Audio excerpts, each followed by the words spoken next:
Investors are also waiting to learn who will be the next president of the United States.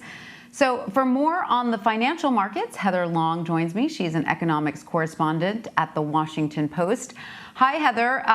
Great to see you. We, of course, don't yet know who will be occupying the White House, yet the markets have seemed to rally on this news, up sharply today. I'm certainly no market expert, but it seems to me the markets don't usually like uncertainty. So what can we make of this? Well, basically, the market looks at the two most likely scenarios, which is President Biden with a Republican Senate or President Trump with a Republican Senate. And both of those scenarios in the past, so a Republican president and Republican Senate or a Democratic president with a Republican Senate, have actually tended to be the two highest returning scenarios for markets. So bottom line, even though there's still a lot of uncertainty about who will occupy the White House, and we saw a lot of jitters in markets overnight, most people on Wall Street are looking at what they're seeing and thinking, we can live with this, and this might actually be good for us. So interesting. So how do you see this playing out in the markets if the tally count extends over the next few days, though? I mean, is this a reaction to something they assume, or the market assumes, will be resolved in the next day or so? Will it change if we have no resolution for a few days or even a week? Yeah, that's a great question. It probably will change if this drags on for weeks. But again, I think most people on Wall Street, most investors I'm seeing are looking at this. They're seeing the comments from Mitch McConnell in the Senate. Suddenly he seems more open to doing stimulus. That's a bit more of a positive than what we were seeing a week ago, for example. You know, the two biggest issues here for most people in markets are what's going to happen with the coronavirus and what is going to happen with this stimulus that's been stalled in Congress. And some Right. of that's looking a little better on the stimulus, even though the political situation for the White House is so unresolved. It's so interesting how you laid out those scenarios and the way the market responds to them. One, a Republican president with a Republican Senate, or two, a Democratic president with a Republican Senate. And those are the two scenarios that Wall Street likes, because you would think, with a Democrat in the Oval Office and Republicans controlling the Senate, that administration might not be able to get much done. But that's not how Wall Street sees it?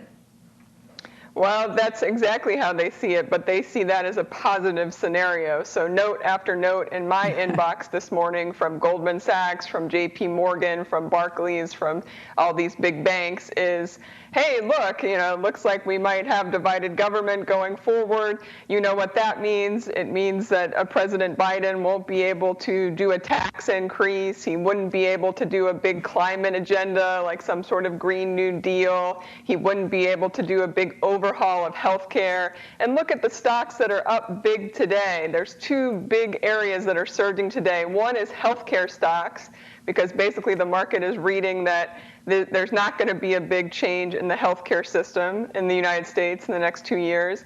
And the other are tech stocks. And again, the market is looking at this, and if there had been a blue wave, there would have been a lot of pressure on Democrats to break up some of these big tech companies. Now that blue wave is not happening, tech stocks are soaring. There's much more of a belief that there isn't going to be dramatic change. But the Republicans have targeted the tech companies as well, though. This, for different reasons, perhaps. Their ideological motivations may be different, but there's certainly no indication that Republicans are going to look favorably on the big tech companies. Yeah, you're right. And you're obviously seeing a lot of anger and angst about that. Even today, some tweets from Republicans who are upset that some of the President Trump's tweets, for example, were being tagged as inappropriate or as not factual on Twitter. And so you're right. There's clearly going to be ongoing tension. But again, if you're Wall Street and they were pricing in before this morning, they're pricing in a blue wave. They're pricing in much more regulation. Things, it's all relative. That's what's going on. People are repricing things on Wall Street, and they are seeing a little bit less of a concern of heavy-handed regulation. Is that the right move for the country? We can all debate that going forward, but that's, I think, the reaction that you're seeing in the market. And you're right, if this drags on, the big wild card here for businesses and the market is, does this contested election drive societal unrest?